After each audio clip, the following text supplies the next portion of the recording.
Нам очень сильно повезло, что машина досталась именно в этом цвете.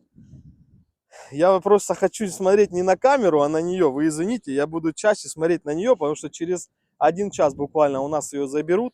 И, возможно, больше возможностей полюбоваться ей у нас не будет. Будем также пересматривать свои видео. И вспоминать, Да. и жалеть, что все-таки на ней не прокатились, да?